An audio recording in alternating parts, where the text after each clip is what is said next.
হে যুবক, তুমি কিসের অহংকার দেখাচ্ছ? সুন্দর চেহারা একদিন থাকবে না। অহংকার কিসের দেখাচ্ছ তুমি? জমিদারে টাকা পয়সার অহংকার দেখাচ্ছ বুঝি? তোমার সাথে একটি গরিবনাও তোমার সাথে যাবে না।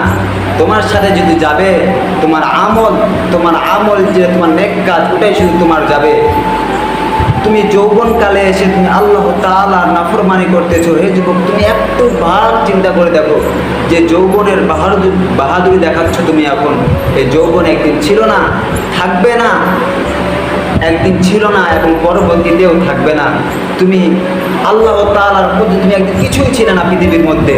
আল্লাহ তাআলার কুদরতে তোমাকে পৃথিবীর মধ্যে পাঠাইয়েছেন এবং পৃথিবীর মধ্যে পাঠাইয়া তুমি যখন পৃথিবীর মধ্যে আসলে তখন কিচ্ছু পারতে না, না নিজে খাইতে পাইতে, না নিজে শুইতে পারতে, না হাঁটা চলা নিজের পা দ্বারা হাঁটতে পারতে, কিচ্ছু করতে পারতে না। তুমি নিজের খানাটাও খাইতে পারতে না। যদি আপনার আমার আম্মারা যদি না খানা খাইয়ে দিত, না খাইয়ে দিতে তো আমরা পারতাম না। নিজে যে ঢিলাগুলো ব্যবহার করবো সেগুলো পারতাম না, আমাদের কিচ্ছুই পারতাম না। আল্লাহ তাআলা অশেষ মেহেরবানিতে আল্লাহ তাআলা আমাদের বাহুটাকে আস্তে আস্তে শক্ত করলো। আস্তে আস্তে আমরা হাঁটতে শিখলাম। হাঁটতে শিখতে আস্তে আস্তে আমরা শিশু থেকে কিশোর হলাম, কিশোর থেকে যুবক হলাম। এখন বর্তমানে আমরা যুবক আছি। একটা বার চিন্তা করে দেখেন, আমরা ছোট্ট ছিলাম, যখন ছোট্ট থাকতে থাকতে আস্তে আস্তে আমরা যুবক হয়ে গেলাম। যুবক হইতে আস্তে আস্তে আমরা সে বৃদ্ধ দাদার মতো, সে বৃদ্ধ চাচার মতো আমরাও একদিন বৃদ্ধ হয়ে যাব। আমাদেরও হাতের চামড়াগুলো জোরে জোরে হয়ে যাবে, আমাদেরও কোমরটা অকাজো হয়ে যাবে, আমাদের ঘাটটা অকাজো হয়ে যাবে। আমরা সেরকম কষ্টের কোনো কাজ করতে পারবো না। এরকম দেখতে দেখতে কোনো একদিন যেন মালাকুল মউত আমার চোখের সামনে চলে আসবে, আমার রূহটাকে কবজ করে নিয়ে চলে যাবে। আমাকে সেই সুন্দর পৃথিবীর মায়া ত্যাগ করে সে অন্ধকার কবরে চলে যাবে, কিন্তু অন্ধকার কবরে যাইতে হবে। কিন্তু দেখেন আমরা কিসের এত বাহাদুরি দেখাচ্ছি। আপনার পায়ে ধরে বলতেছি, হাতে ধরে বলতেছি, আসুন এই সমস্ত বাহাদুরি বাদ দিয়ে আপনি আমার ভাই।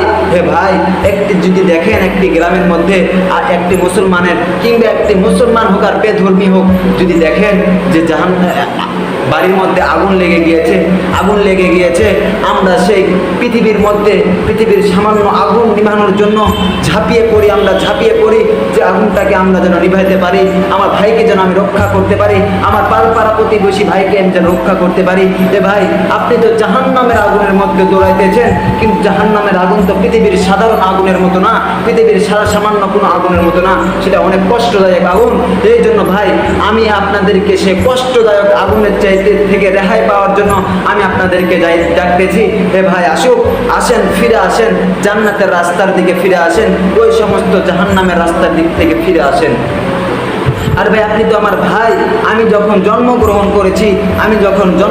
করেছি ছোট্টবেলায় যখন ছিলাম, তখন আমার মা যতক্ষণ পর্যন্ত আমাকে, আমার মা বাবা যতক্ষণ আমাকে পর্যন্ত না শিখিয়ে দিয়েছে যে এটা তোমার বড় ভাই হয়, এটা তোমার বড় বোন হয়, যতক্ষণ পর্যন্ত আমাকে না শিখিয়ে দিয়েছে ততক্ষণ পর্যন্ত আমি জানতাম না। আমাকে পৃথিবীতে আসার পর আমার মা বাবা আমাকে শিখিয়ে দিয়েছে যে এটা তোমার বড় ভাই হয়। কিন্তু আমি পৃথিবী আসার আগ পর্যন্ত থেকে আল্লাহ রাসূল সাল্লাল্লাহু আলাইহি ওয়াসাল্লাম শিখিয়ে দিয়েছেন, আল মুসলিম আখুল মুসলিম, মুসলমানের ভাই। হে ভাই, আপনি আমার ভাই। আমার রাসূল 1400 বছর আগে আমাদেরকে বলে গিয়েছেন মুসলমানের ভাই। এ ভাই, ভাইয়ের দাবি করে আপনার পায়ে ধরে বলতেছি আপনি আমার বড় ভাই হন। আসেন, ফিরে আসেন, জাহান্নামের রাস্তা থেকে ফিরে আসেন।